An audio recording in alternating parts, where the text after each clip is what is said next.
Saudações, queridos e queridas!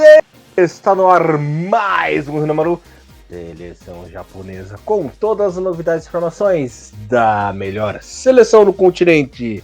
É isso aí, meus queridos. Aqui você ouvindo ficar por dentro de tudo o que rola no mundo da JFA. Como sempre, vocês estão na companhia de Elias Falas, o Barbudinho Alegria na apresentação.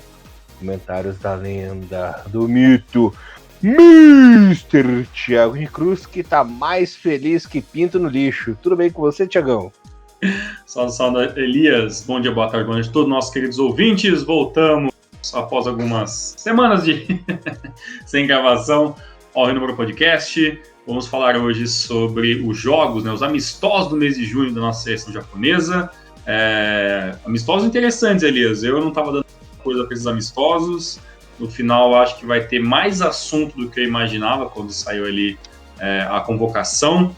É claro, foram amistosos que foram muito fáceis para o Japão, isso é bom, por um lado, né? Vamos conversar sobre isso. Teve jogador fazendo seu primeiro gol com o uniforme da JFA. Tivemos bons jogos de jogadores que nós esperamos muito, né, para esse novo ciclo da seleção japonesa. Tivemos aí algumas modificações interessantes do técnico Hajime Moriyasu, também teve polêmica, então teve de tudo um pouco, né, para gerar aqui um bom conteúdo neste episódio do Renúmero. E Elias, por que eu estou mais feliz que pinto no lixo, cara? Qual que é a sua referência dessa vez? Porque nem eu peguei.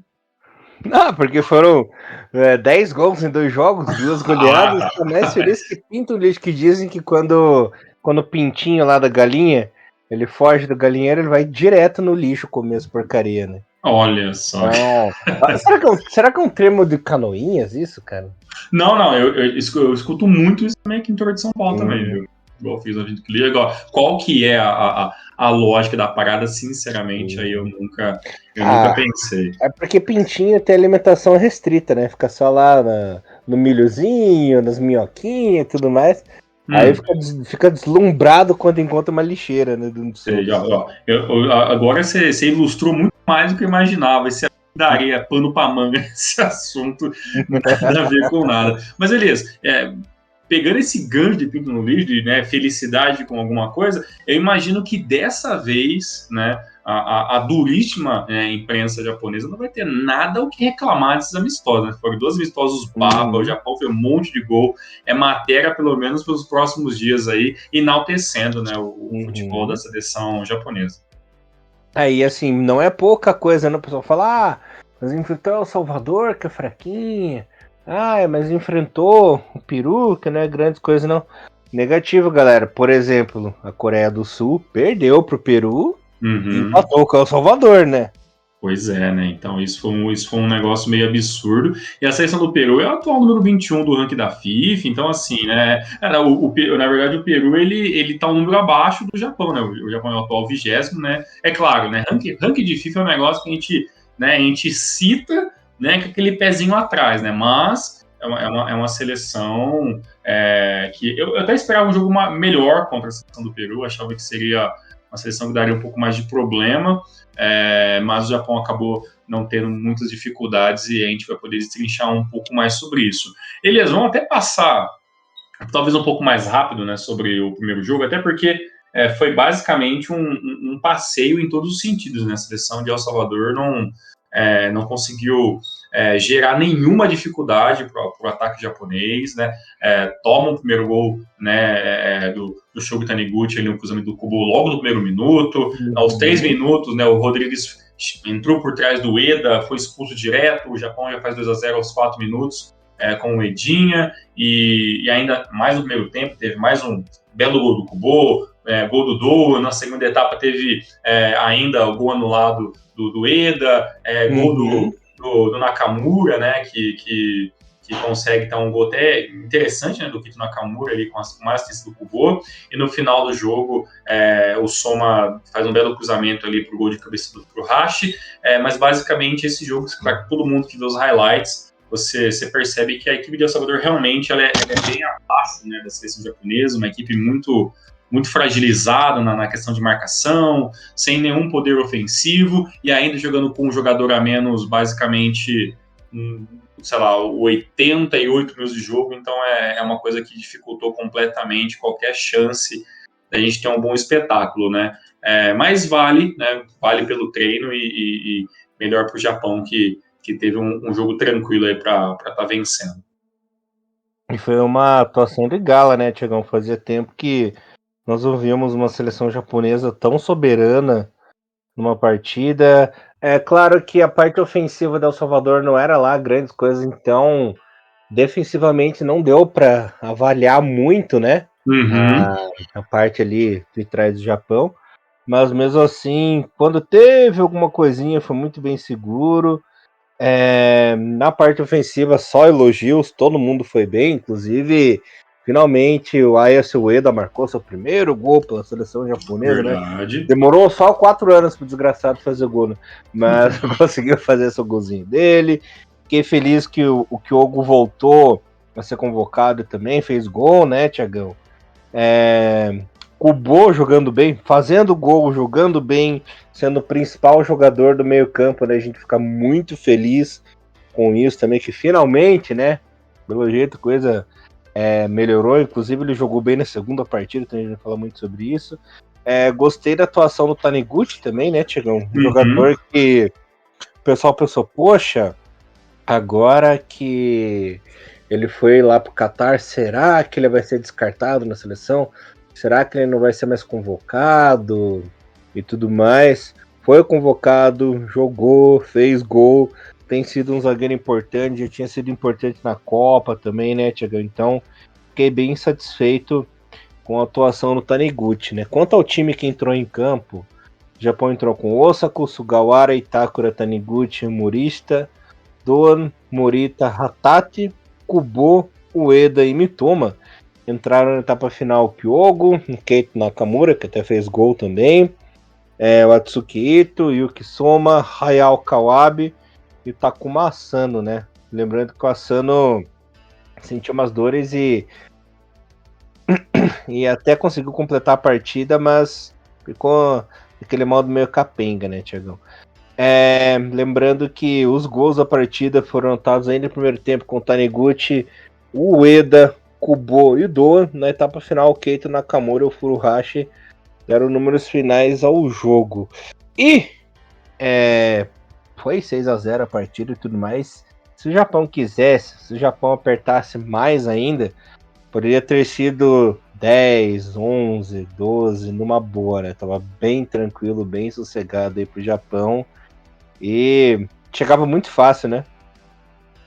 Não, e não só muito fácil, como são, né? Então, esse é o problema. Uma coisa que você falou que é bom a gente frisar é que esse jogo fez talvez acender novamente aquele positivismo em relação ao Kubo, né?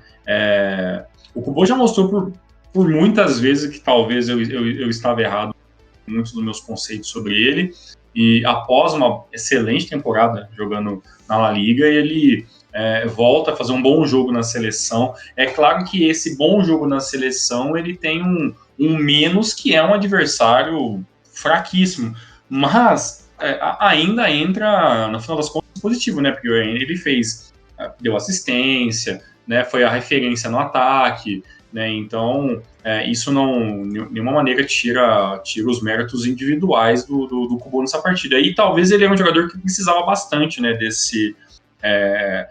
Ter uma boa partida na seleção, né? Para ficar um pouco com a moral um pouco mais alta, até porque desde a chegada do Mitoma na seleção, o Mitoma meio que vai estar ofuscando muita gente, né, atualmente no elenco da seleção japonesa, e como você falou, né, tirando o Kubo, uma das maiores notas nos sites especializados foi do Shogo Taniguchi, né, se não me engano, ele teve até 8 no Flash Score, né, 8.1 no SofaScore e tudo mais, então, números muito altos, assim, e eu até, e talvez esse jogo ele seria uma goleada, mas talvez um pouco menos, se a equipe adversária não tivesse um jogador expulso tão cedo, né? Mas fiquei também com essa mesma impressão que você, Elias. Se o Japão quisesse, mas não tinha necessidade nenhuma de fazer isso, o Japão teria até ampliado essa goleada e tal, mas sinceramente não precisava. Para mim, Elias, o único revés, se dá para chamar de revés, né, esse jogo,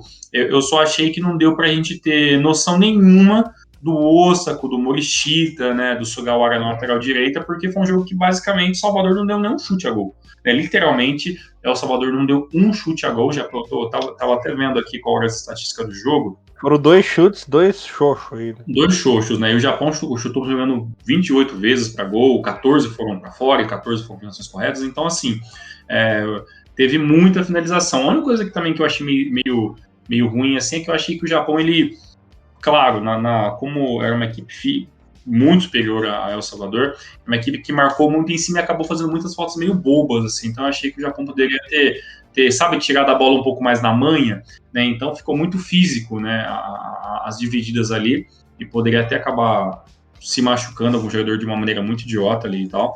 Então, os meus únicos revés nesse jogo foram esses. E principalmente, né, até mais do que as faltas, foram porque eu falei, poxa, ó, interessante que nesse primeiro jogo vai colocar ali o Morishita para jogar, vai colocar ali ó, o Osako, são jogadores basicamente que dificilmente podem ter, principalmente o Morishita, né, que já tem 26 anos, eu preciso até dar uma olhadinha aqui na idade do Osako, do goleiro Osako, mas esses nomes assim mais J-Leaguers, né, a gente sempre dá uma olhadinha para o Osako tem 23, que tem bastante lenha pela frente, mas o caso do Morishita foi uma boa oportunidade que o adversário muito fraco acabou não auxiliando muito assim para poder ver, né, mas ainda acredito que para todo mundo participar de um jogo onde o Japão passeia, né, tem sim o seu lado positivo, então espero apenas que esses jogadores tenham uma oportunidade aí futura ainda nos próximos amistosos da seleção.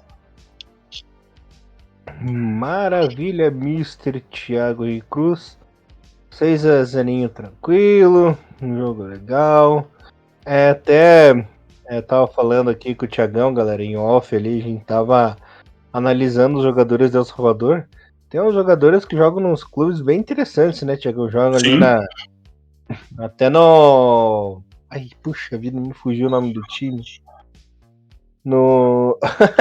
Escapou, fugiu o nome, Thiagão. Eu vi de mais interessante, eu vi que tem um zagueiro do Galaxy, tem jogador do Tolima. Isso.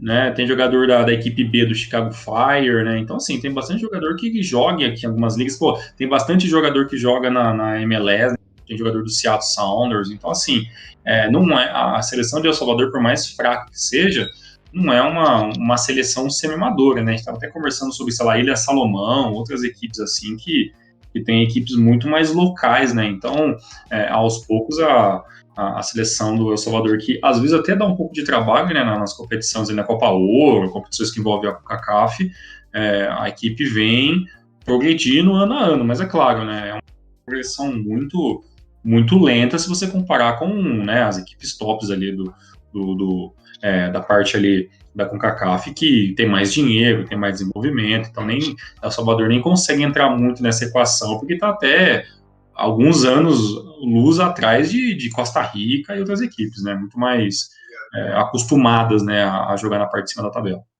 Uhum. Mas é aquela velha história, né? Inclusive o El Salvador chegou a jogar Copa do Mundo e tudo mais nas Priscas Eras, né? Se não me engano foi em 82. Sinceramente não lembro. Nossa, ando com a minha cabeça meio zoadinha, galera. Acho que foi mais ou menos isso aí. Mas depois disso, não conseguiu mais nenhum sucesso. E por ironia do destino, El Salvador conseguiu quando tinha pouca vaga, né? E quando abriu mais vaga, daí que não conseguiu jogar mais essa Copa do Mundo. E uma coisa que também eu esqueci de falar, que foi até uma coisa que foi muito conversado assim após esse jogo de El Salvador, foi o bom jogo do Doha, né? Só que eu acredito que, assim como esse amistoso foi bom pro Doha, foi ótimo pro Doha também, mas são dois jogadores que adoram aparecer mais, principalmente o Doha, né? Em jogos que não tem muita relevância, né? Então, eu espero até bastante que o Doha, até porque tem um pouco mais de experiência, o cara já está se tornando um jogador um pouco mais rodado, ele também apareça também em mais jogos decisivos, né? Que é um jogador também que eu aposto muitas fichas dentro da seleção, por mais que não é uma unanimidade, né? Todos acham que o Dom é tudo isso, que vai ter uma longevidade muito grande de seleção, mas esse jogo também jogou bem, né? Mas diferente do Kubo, é um cara que talvez a gente já possa estar cobrando um pouco mais, né? Porque diferente do Kubo, que é uma promessa, né, que está se realizando, o Dom já está até para 2026 já vai ser basicamente um dos veteranos do elenco, né? Então dá para se cobrar um pouco mais. E da questão da zaga ali, até para a gente fechar esse assunto, dá para dizer que o Taniguchi e o Koitakura, eles são hoje os reservas indispensáveis do Tomiyasu e do Nakayama, Elias, ou o Tomiyasu talvez ele seja ao concurso nessa história, mas você acha que hoje Nakayama voltando, né, de lesão e o Tomiyasu 100%, essa é a zaga principal, ou talvez uma dessas vagas ainda está em disputa com o Shogo Taniguchi e com o Koitakura? Olha, eu acho, sendo bem sincero, que o Nakayama vai voltar para lateral nessa seleção aí. Não vai jogar. Eu gosto mais dele na lateral do que o Tomiyasu como lateral no clube, né? Ainda mais com a aposentadoria do Nagatomo da seleção, né? Eu acho que ele vai agarrar essa oportunidade aí na lateral esquerda e de lá não vai sair, até porque ele fez uma ótima temporada lá no Huddersfield jogando pela lateral esquerda, né? Não sei se ele vai querer entrar aí no miolo da zaga, cara. Então acredito que, pelo menos para a Copa da Ásia, Itakura e Taniguchi estão muito bem. Não sei se o Yoshida vai querer jogar essa Copa da Ásia aí ou não, né? Mas tá uma zaga bem legal e bem segura para competição continental.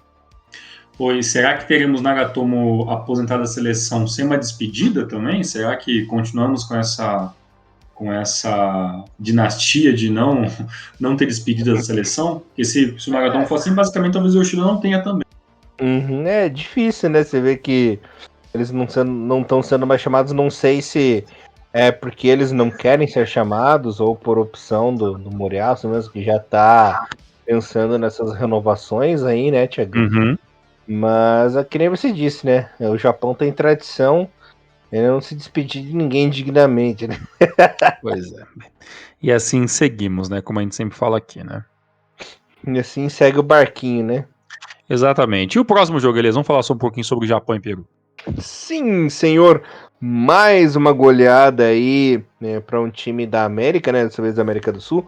4-1 para cima da seleção peruana. Japão engoliu o Peru, né, Tiagão? Tava comentando no Facebook. As piadas de quinta série eternas. A quinta série é eterna, né? Espantando a zica, né? O Japão que sempre. Agora não é trocadilho pesado. Sempre acaba enroscando no Peru ali, não jogando bem. Dessa vez venceu e convenceu. Inclusive, temos mais uma estreia de gol importante na seleção, né? Hiroki Ito. Verdade. Também aí. Primeiro menos do que o Ueda, né? Pra fazer gol na seleção, né? Esse que é zagueiro, desgraçado. Fica a piada aí que tem todo mundo pra gostar. Mitoma marcando aí o seu golzinho no primeiro tempo. Depois de Junaíta marcando um golaço, né, Tiagão?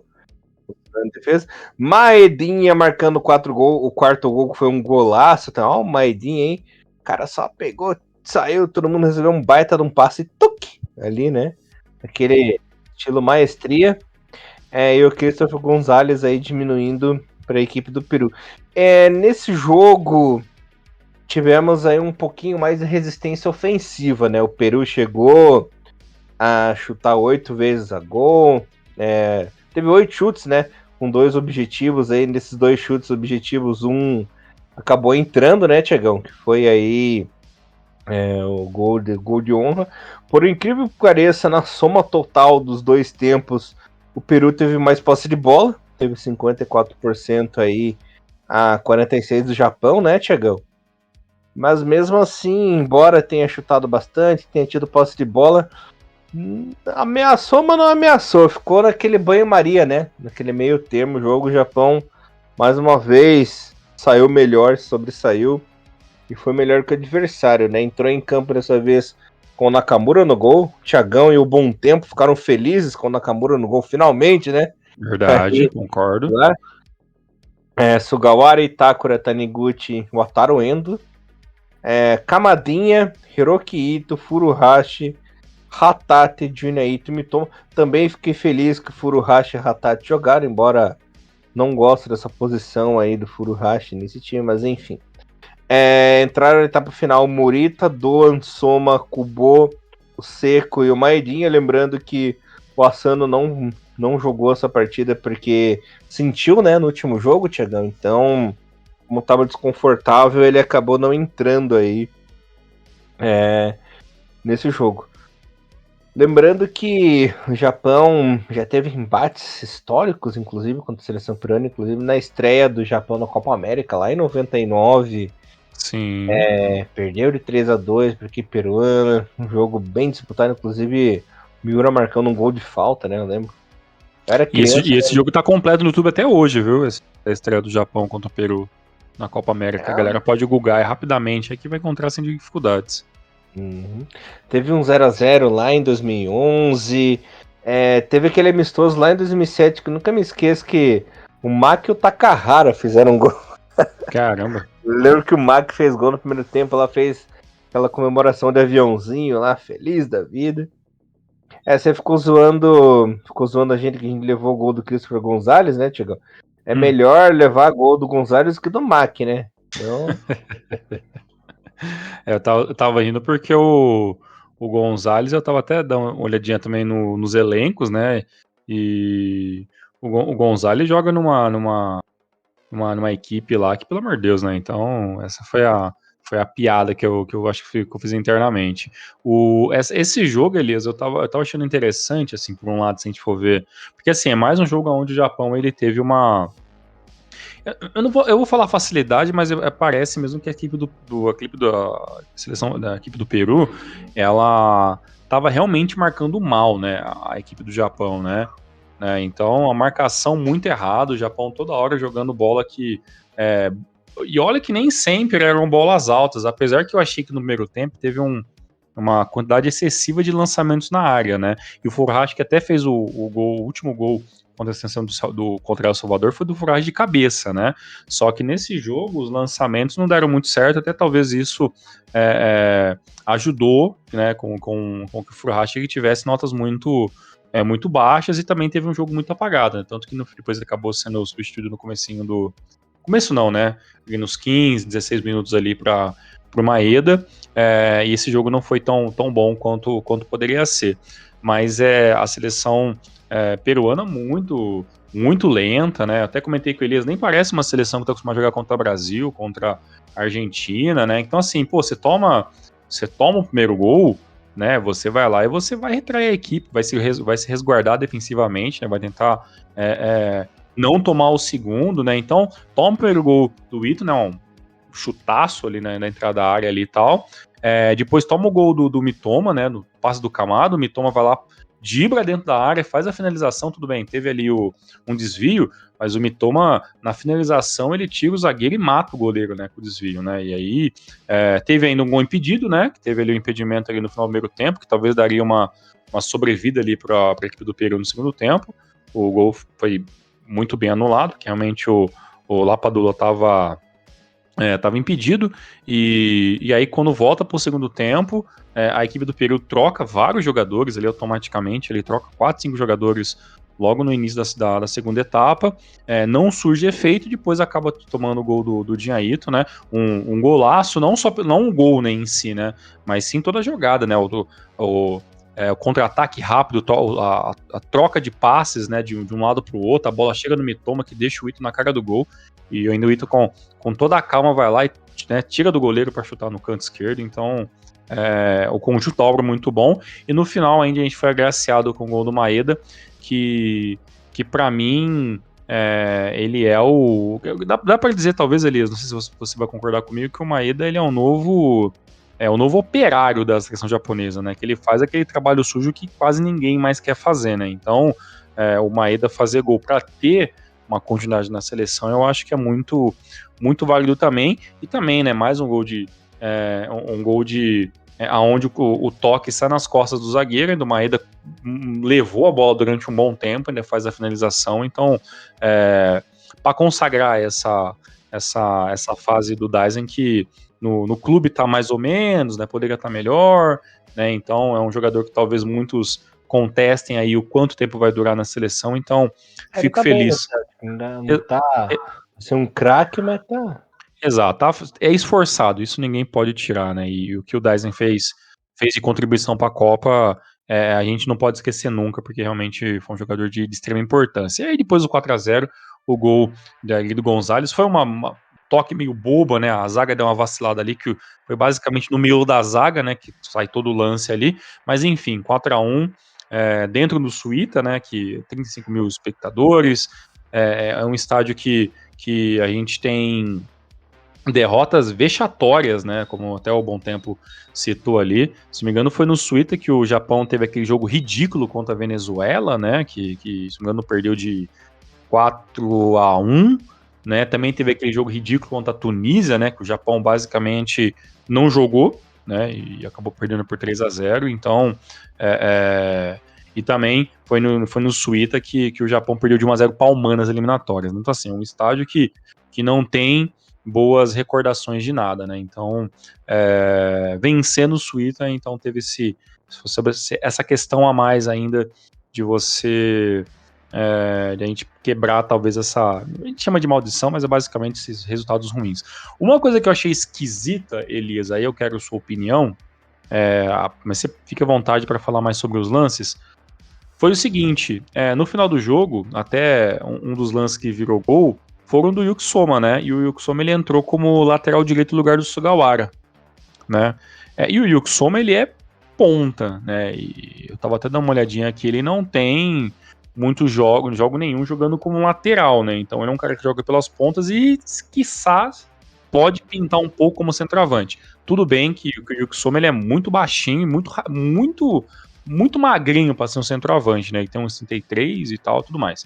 Agora, você acha que o Moriaço ter improvisado ele ali como lateral é uma maneira, talvez, de aproveitar a velocidade, que talvez a velocidade e o drible, com certeza, são os pontos positivos do Yuki Soma, ou foi porque o Sugawara, no final das contas, não agradou muito, na sua opinião?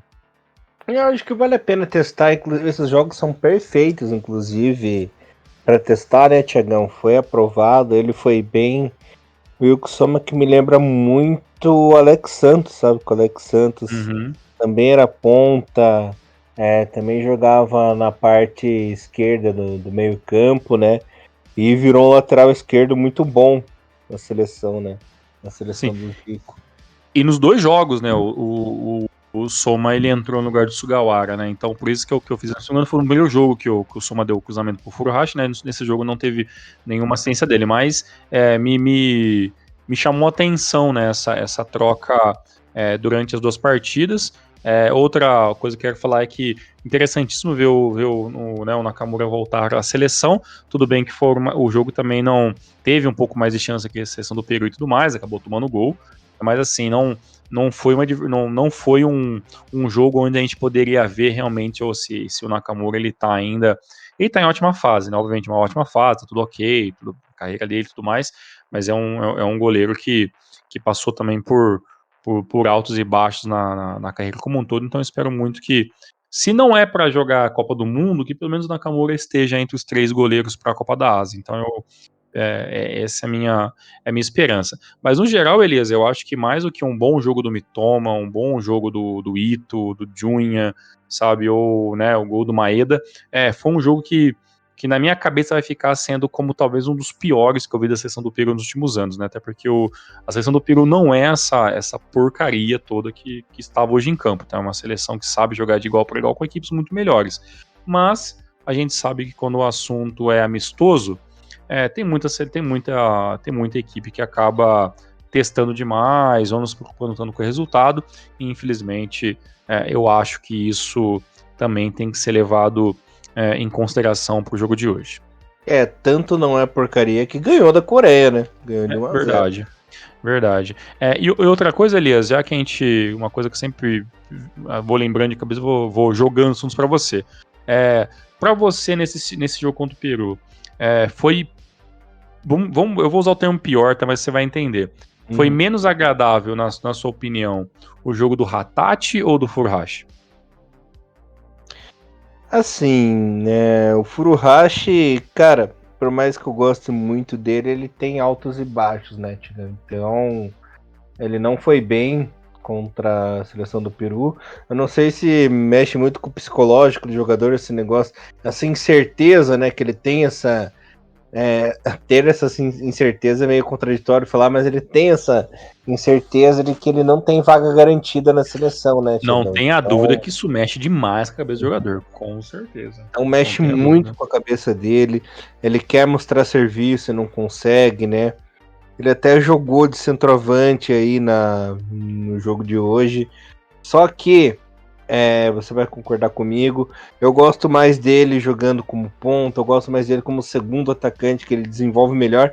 Inclusive, é como ele joga lá no Celtic, né, Tigão? Então, ele tinha que jogar desse jeito. Acho que ele se sente um pouco desconfortável também nessa parte de não jogar como ele joga lá no clube, né? Sim. Então, é um emaranhado de coisas que devem passar pela cabeça dele e isso interfere, né? E hoje qual que é o problema? O problema é que hoje você, mesmo que o Furuhashi jogue bem nas duas pontas, né, como você já me falou, hoje é impossível você pensar em alguém jogando no lado esquerdo que não seja Mitoma. E no lado direito você tem o Junya Ito que, por mais que também tenha altos e baixos, ele é basicamente hoje o ponto direita titular da equipe, né? Então, pro Kyogo Furuhashi fica a dúvida, né? Querer ser o centroavante da equipe ou aceitar ser digamos, a primeira ou até a segunda opção de uma das laterais, né? Porque digamos que na ausência do Junya Ito, o Hitsudou, ele é o reserva da ponta direita. Então fica uma vaga no lado esquerdo, mas o Mitoma, se não tiver nenhum problema físico, é um cara que joga facilmente 90 minutos, né? E também tem o problema que tem o Kubo, né? E que também pode jogar lá direito, pode jogar lá de esquerdo, pode jogar mais centralizado. Então, assim, é muito complicado essa questão de opções, né, cara, que tem por todos os lados, o que é um problema, se a gente for parar a pensar, é um problema bom, né? Hoje o Japão, ele tem muitos bons jogadores para jogar em várias posições diferentes, e alguns deles jogam em mais de uma posição. Só que o problema é que a gente já percebe que, no caso do Moriaço, ele tem algumas posições que ele já tem as suas peças, né, oficializadas já, né? Então, mesmo que o Kyogo jogue em mais de uma posição, parece que tem algumas posições que está fechada para ele, né? E eu acho que o lado esquerdo é uma delas, né? O lado esquerdo só realmente se ele for aceitar e entender que ali ele vai ser o reserva imediato do Mitoma, que não tem um reserva imediato do lado esquerdo, mas do lado direito é basicamente impossível de jogar também. Uhum. Agora deixa eu fazer uma pergunta importantíssima, Tiagão, que eu acho que você vai concordar comigo também, que a gente já sabe que o Minamino já era aí na seleção, Ah, já era. não Já sei era. se ele volta e tudo mais. Acho muito difícil, muito difícil. Aí eu pergunto pra você, Tiagão, seria o nosso querido Ritsu Doan o verdadeiro camisa 10 aí da seleção, já que o Minamino peidou na farofa, não tem jeito. Seria ele o novo 10 aí da seleção agora atual? Cara, eu acho que não é o 10 que eu queria, tá? Eu queria te bem claro, não é o 10 que eu queria, mas eu acho que é o melhor opção que a gente tem. Eu acho que é o nosso 10. Só que ainda acho que o Doan, ele ainda, claro, ele não é tão inconstante, né, ou tão incompetente como, né, o Minamino teve alguns jogos ali que beirou o ridículo, né, das finalizações e tudo mais.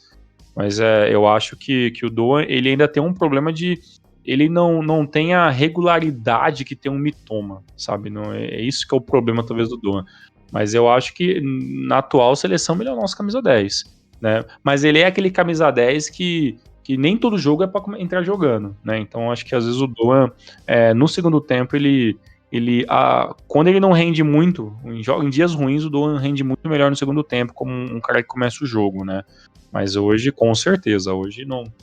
Se você colocar na mesma. Eu acho que nem se coloca mais na mesma balança Minamino e Doan, sabe? Infelizmente. Por mais que eles não sejam jogadores com as mesmas características, hoje, para mim, o Minamino é uma peça completamente descartada da seleção japonesa. Complicado, né? O cara que era para ser o principal nome aí na última Uhum. Copa, hoje em dia Despontou rápido, né, para jogar fora, né, foi jogar fora rápido do Japão, né, teve ali uns anos, ele teve um ano interessantíssimo no Cereço, ainda muito jovem e tal, né, mas infelizmente, né, a temporada atual do Minamino, assim, ela beirou a tristeza, assim, teve alguns jogos que eu pude ver do Mônaco e, assim, é dolorido de ver, viu, eu esperava muito, mas muito mais do Minamino. Uma pena. Thiagão, e pra você? Daniel Schmidt é 100% aí, titular do Gol, tem que jogar a Copa da Ásia, quiçá a Copa do Mundo aí, ou você acha que Nakamura tem moral pra fazer sombra nele aí, acabar tirando essa vaguinha aí? Olha, eu acho difícil tirar o Daniel Schmidt da titularidade do Japão hoje também, tá? Até pelos resultados dele e tudo mais. Eu acho que o Kosuke Nakamura, se ele continuar, né, ter uma boa continuidade lá no Portimonense, eu nem sei até quando imagino que ele deve ter pelo menos mais um ano de contrato, imagino eu. E ele jogou 30 jogos da temporada, então titular absoluto da equipe, que ele pode ser sim um bom substituto e aí abre uma vaga para um terceiro goleiro. Mas hoje tirar o Daniel Schmidt da titularidade eu acho muito impossível, né? E assim, o Daniel Schmidt, eu acho ele até um pouco carismático em alguns momentos. O único problema do Daniel Schmidt, na minha opinião, é que falta para ele uma oportunidade de poder jogar numa equipe um pouco melhor, né? Sabe? Quando o jogador, você sabe que ele é bom, mas aí quando você olha a equipe que ele joga, isso te dá te deixa um pouco com o pé atrás. Então eu acho que o St. Truiden, assim, é uma equipe muito com umas características, sei lá, que me salta muito os olhos negativamente, assim, sabe? Então, eu gostaria muito do Daniel Schmidt, e ele já tem 31 anos, né? Esse que é o problema, né? Mas ele tendo uma oportunidade, pelo menos, numa equipe melhor da Bélgica, que seja, sabe? Jogando uma equipe melhor por lá, uma equipe que fique nas cabeças do campeonato, porque hoje o Santos dele, sabe, parece uma equipe muito mais preocupada em fazer dinheiro com os jogadores, sabe, em trazer jogadores de base, ou, sabe, ficar arriscando formações a cada jogo, sabe, é uma filosofia muito esquisita, na minha opinião, assim, sabe, da equipe. Então, para mim, eu acho que o que falta pro Daniel Schmidt para ele se firmar como um goleiro de ponta pro Japão é ele tá numa equipe que dê um respaldo um pouco melhor para ele fora de campo, assim, sabe? Que você olha o nome do jogo goleiro e olha o nome da equipe e fala, putz, esse cara aí deve ser bom, sabe? Aí quando você vê, poxa, é o titular do Japão, mas joga no St. Truiden da Bélgica, sabe? Então você, automaticamente, querendo ou não, você fica meio que ressabiado, sabe? Poxa, como é que esse cara é titular, sabe? Jogando numa equipe dessa, entendeu? E olha que o Daniel Schmidt é um puta goleiro, então não sei se você consegue entender, sabe? Quando você olha, assim, a equipe, não sei, você não liga um ponto com o outro, sabe? Então acho que falta isso pro Daniel. Pro bem da carreira dele em questão de seleção, tá? Porque não que ele tenha que mostrar alguma coisa, também tem excelentes goleiros jogando em equipes menores pelo mundo todo e até chegar em seleção. Mas eu acho que, como ele é um cara que talvez ele tenha tudo para jogar até 2026, como titular da seleção, se nada correr de ruim em questão de lesão com ele, então eu acho que ele merece pelo menos uma chance numa equipe melhor. Se vai dar certo ou não é outros 500, mas pelo menos uma chance ele merece. Mas você sabia que a gente já teve um dos nossos melhores goleiros aí que o Japão já teve na história jogando um time super esquisito também? Quem que você fala do Kawaguchi? Não lembra aquela época que ele jogou no Nord-Zelândia da Dinamarca lá? Sim, verdade. Jogou também. E esse time também era um time bem Bem bezão. bem bezão, assim, mas ele era da primeira divisão. Mas tipo, era a 10ª pra baixo, né?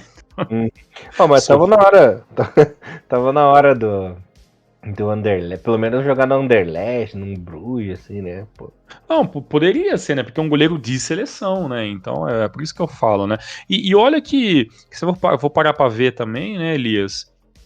Assim, de cabeça, qual que foi o último goleiro japonês que jogou num baita time? Não tem muitos, né? Assim, atuais, assim, que defenderam timaços, assim, né? Se for parar pra gente pensar assim, né, até o próprio Kawashima, assim, nunca defendeu equipes, né, primeiro plantel, assim, né? Então, falta um pouco, talvez, até de chance do goleiro japoneses estarem atuando em equipes melhores também. Então, acho que é isso também, né? No Japão, tudo bem, mas fora do Japão você vê que o que sobra pro goleiro japonês é bucha, né? Então, até por isso que a gente não vê muitos jogadores de goleiros japoneses nem em listas de melhores goleiros e tudo mais, porque são caras que estão o tempo todo em fogo cruzado, né? Então é complicado. Por isso que eles são bons, né? Tem um pouco cruzado. Exatamente, é bem por aí. Por isso que, por exemplo, se você vê um goleiro, por exemplo, como foi o Nishikawa, que ele falou assim, cara, eu vou sair do Urawa Reds pra quê? Pra ficar sofrendo, sabe, jogando numa equipe C, tá ligado, da Europa? Não, eu fico por aqui mesmo, aqui eu sou líder, aqui eu sou capitão, tenho cadeira cativa na equipe, entendeu? E não tá errado, né? Então, acho muito louvável o cara que vai pra fora, que vai tentar alguma coisa, mas para ir ficar sofrendo, por exemplo, o que aconteceu com o próprio Nakamura, né, por cair com a equipe do Carlos Rei Sol, até conseguir, né, uma oportunidade na Europa, o cara, sabe, passou por poucas e boas, então, às vezes, o cara acaba não compensando também o goleiro, você ficar arriscando, assim, muitas coisas, né, então é complicado. Tiagão, só umas últimas fofoquinhas da seleção aqui antes de eu passar.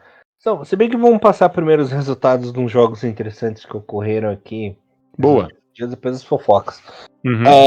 O pessoal ficou reclamando que no Japão o Sabá tem defundo, que só ganha de time ruim, isso aqui, lembrando que a Coreia do Sul empatou com o El Salvador e perdeu pro Peru, né? Já começa por aí.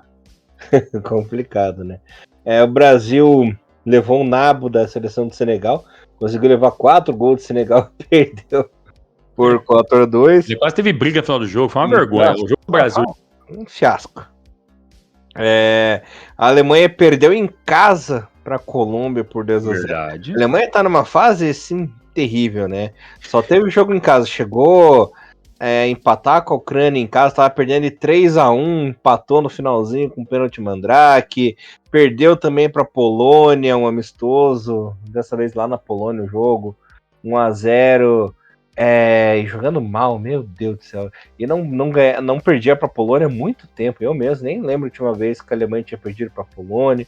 Agora levou um pau da Colômbia em casa também, 2-0. Outro resultado que me impressionou muito, dessa vez pelas eliminatórias da Euro, foi a Polônia, cara. A Polônia mesmo perdeu para a Moldávia hoje. Caramba. 3-2 de virada. Tava ganhando de 2-0 o jogo. E tomou a virada na Moldávia. Foi um show de horrores hoje das seleções papatudo, viu?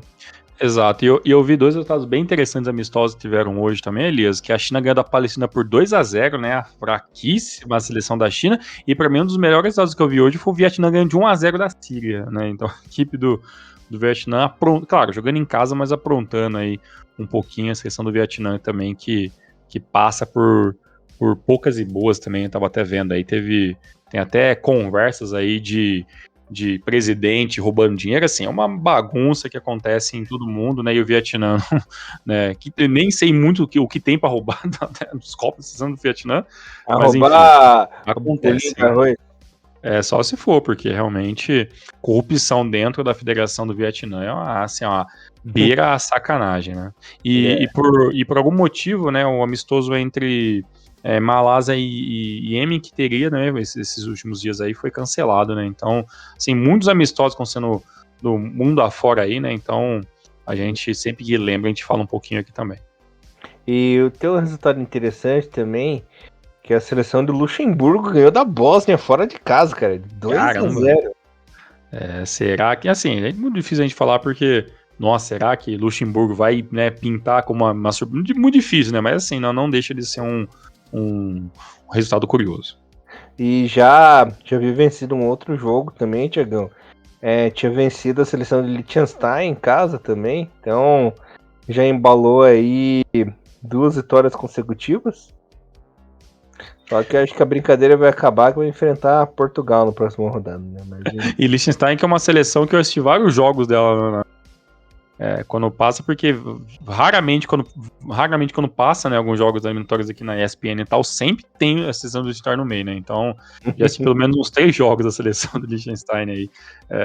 Mesmo sem saber direito no mapa, se você colocar agora no mapa mundo onde fica Liechtenstein, provavelmente eu não vou saber. E Pior que eu sei, pelo menos cara. 4 jogos. Fica vizinho da Suíça e da Alemanha, né? Fica entre os dois, então. Uhum. Inclusive tem uma piada muito boa, uma piada que alemão conta, assim, que suíço conta. É que eles vão viajar de trem para Liechtenstein, sabe? Então eles pegam um trem, chegam no país. Bem-vindos a Liechtenstein. Muito obrigado por visitar Liechtenstein. Ok. Faz sentido. Faz todo sentido. E falando na seleção de Luxemburgo, eu havia comentado, eles são no grupo J, né? Atualmente eles são a terceira colocada no grupo. Estão na frente de Bósnia e Islândia, cara. Viu só? Uhum. Não é, será que não é à toa, então, que a ESPN faz tanto amistoso que tem a Liechtenstein no meio? Estão vendo coisa que a gente não tá vendo aí, né? Então pode ser isso aí também. Não, essa é Luxemburgo, né, Liechtenstein? Você confundiu. Tá, Luxemburgo, tá. Tô ouvindo mal, então. A incrível geração do Pô fechou. Exatamente.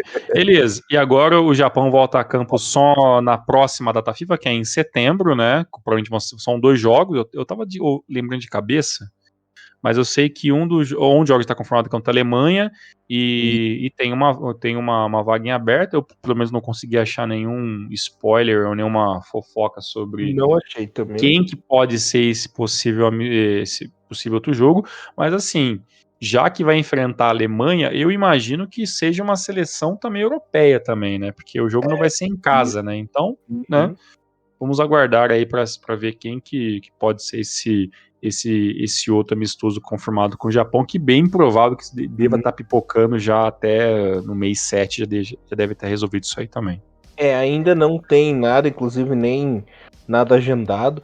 Tem 2 jogos agendados para outubro, né? Dia 13 e dia 17, que daí já vão ser aí amistosos preparatórios, que já vai começar as eliminatórias para a Copa em novembro já, Tiagão. Já começa já? Caramba. Né? Novembro. Ainda não foram definidos os grupos, mas a estreia das eliminatórias vai ser em Suíta. Dia Sério? 16 de novembro. Uhum. Olha só. E já que começa eliminatórias, então na teoria a gente vai ter. A gente vai ter o quê? Então setembro amistoso, aí já começa depois. Outubro amistoso. Outubro já começa a eliminatória, e talvez se a gente tiver mais um amistoso ou outro, deve ser aqueles amistosos bem B, assim, em dezembro, né? Novembro, dezembro, pra acabar o ano só, né? Ela não sei se vai ter data FIFA em dezembro, que geralmente fica muito corrido para os clubes, né? Então, basicamente, amistoso mesmo que a gente. Então, se não tiver últimos amistosos mesmo, vai ser contra esses 2 aí, depois acabou, então, né? Isso, depois. Aí já começa a corrida pelas vagas, né? E aí também, já no começo do ano que vem já tem Copa da Ásia, então realmente já começa a ficar corrido. Ou seja, né? Talvez a gente não tenha tantas oportunidades de testes do Muriaço, né? Então, quem veio, quem não veio, não vem mais, né? Pelo menos por enquanto. Inclusive, já tem definidas as rodadas, né, da Copa da Ásia. A gente tá na sede do Al Rayyan, né? Nossos 3 jogos vão ser lá na sede. Estreia dia 14 de janeiro contra o Vietnã, depois dia 19 contra o Iraque e fecha contra a Indonésia, né, dia 24 de janeiro. Isso aí já tá decidido. Isso aí, mais próximo da data, obviamente que teremos alguns especiais sobre Copa da Ásia 2024 e claro, a gente volta a falar um pouquinho mais sobre isso. Certo, Elias? Só para encerrar o programa, eu queria falar umas fofoquinhas com você, Tiagão. A primeira fofoquinha é sobre o Kawabe, né? O Kawabe que pelo jeito dessa vez não vai ser emprestado para uma outra equipe, vai permanecer na equipe do Wolverhampton, né? Ok, tá bom. Eu acho que ele tem plenas chances de ir bem nessa Premier League, nessa temporada, conquistar seu espaço no time, que o elenco do Wolverhampton não é nenhum bicho de 7 cabeças, né? Então, tem condição. Quero ver como que o Furuhashi e o Daisen Maeda e o Hatati vão se comportar essa temporada, porque o Celtic já tem um novo treinador. Temos o retorno do nosso ilustríssimo Brandon Rodgers no comando da equipe. Já foi confirmado o retorno dele. Vai assinar contrato essa semana, inclusive, né, Tiagão? Então, Verdade. é um técnico muito parecido. Ele é um pouco menos ofensivo que o Andy Sun, né, Tiagão? O Andy Sun é um cara muito ofensivo, vai muito pra frente. O Rodgers tem uma tática ofensiva, mas um pouco mais cautelosa, que inclusive eu acho que vai funcionar melhor nessa edição da Champions League, né, Tiagão? Até porque o Andy foi muito louco nessa última temporada da Champions League, que ele abriu o time contra o Real Madrid, não quis nem Não, sem condições. Ele chamou a data, né, cara? Jogar aberto contra o Real Madrid é quase um suicídio, né, cara, hoje em dia. Não tem como. Então o Rodgers ele é um cara mais cauteloso quanto a isso, né? Então vamos ver um time mais sisudo nessa temporada da Champions. Mas tem que ver também como que será o futuro desses jogadores. Lembrando que tem os burburinhos aí da saída do Mitoma para um possível Manchester United.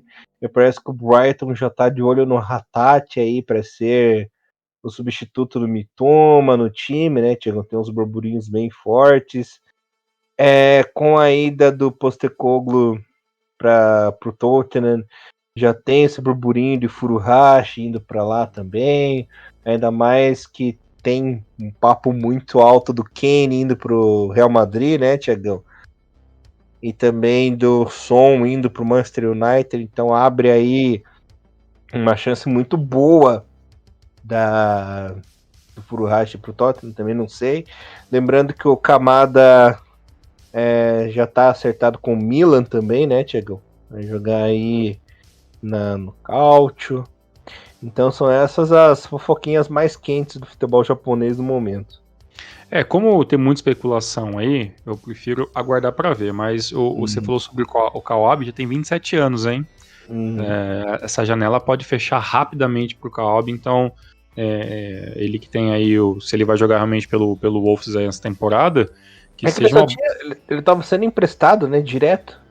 o cara basicamente não paga, então eu espero que ele tenha pelo menos uma metade de uma temporada muito boa pra ele chamar a atenção de uma equipe um pouco melhor, né? Porque ele tem contrato até metade, até o final da temporada 24-25.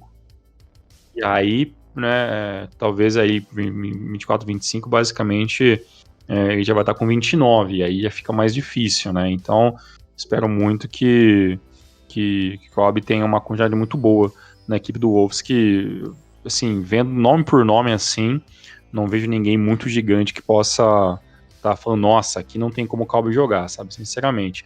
E sobre o Kamada, né, eu tenho memórias muito mistas, né, com japoneses na equipe do Milan, né, o Honda teve lampejos interessantes, mas nada mais do que isso, e a temporada atual do Kamada, eu até falei isso em algum outro podcast, que a maneira que o Kamada sai da Alemanha foi um jeito meio, sei lá, meio chato, né, porque ele sai meio pela porta dos fundos, né, se negando, né, a sequer ouvir uma nova proposta do Frankfurt, e basicamente assim, sabe, o Kamada, ele sai um pouco como pessoa não grata, né, do Frankfurt. Então, espero que ele tenha feito uma escolha consciente, né, porque é bem provável que ele fechou uma porta, talvez ali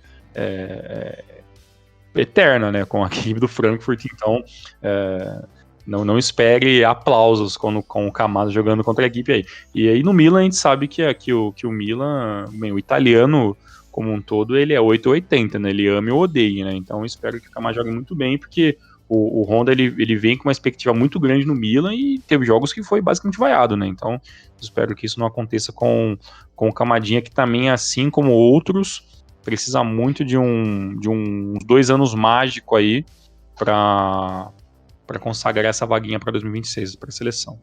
Sim, senhor. É isso Certo? aí? É isso aí, voltamos na próxima semana. Elias, temos ainda J-League, muita coisa pra gente estar atualizando, né? Mas a gente volta aí nos próximos dias ou na próxima semana, mais tardar aí, para atualizar a gente e conversar um pouquinho mais sobre o futebol japonês. Elias, forte abraço, muito obrigado a todos e até a semana que vem. Maravilha, Tiagão, muito obrigado. Valeu, galerinha aí. Hinomaru, levando o melhor futebol japonês pra vocês, galera. Valeu! Valeu, forte abraço. Tchau, tchau. Sayonara!